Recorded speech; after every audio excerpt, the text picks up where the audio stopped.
Will you speak today? No. Teller, what are the origins of being silent on stage during your act? You're asking me the exact same questions that the New York Times guy did, just as if they were right on that piece of paper. Now you caught me. When I was a teenager, I rebelled against the idea of magic patter because it always seemed redundant. You know, a guy would be standing up there going, "Here I have a red ball." Well, yeah. Or it would be, you know, a kid like me. When I was like 12, I did a Chinese magic act where I had, you know, like a long mustache and a little hat and an orange velvet robe, and I claimed to be 200 years old and lived in ancient China because I didn't know how long ago China was ancient. And as an audience member, I would find that insulting. So when I started to get a little more idea what was going on, I thought it would be interesting to drop patter so that people would have to put together what they're looking at on their own.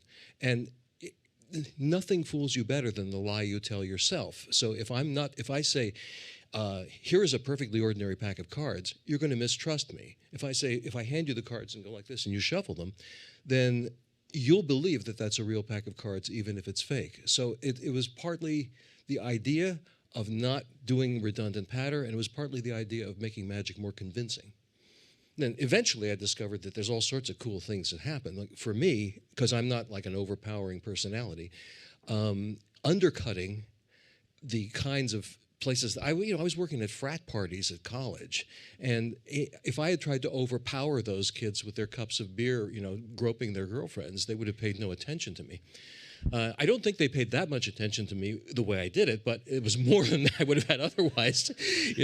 I just set up a couple of lawn spots and did things like swallow razor blades and let them put that together and let them be a little bit creeped out by that. And that sort of compelled attention.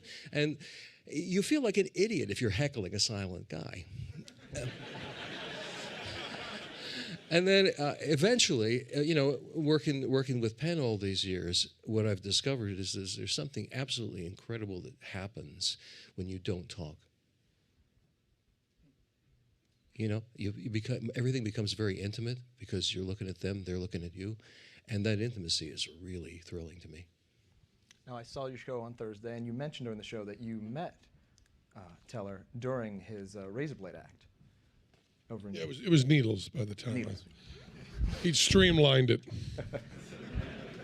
And that was over 40 years ago. Yeah, around then. You know, the origin stories have been retold so many times. I don't think there's really any truth left in them. Yeah, it was 40 years ago. I mean, I was when I met Teller for the first time, I was still in high school, and so that gives you some sort of chronology on that. Teller was a high school teacher while I was in high school, but different high schools. And you taught Latin and English, if I'm correct? Latin and Greek. Greek classics.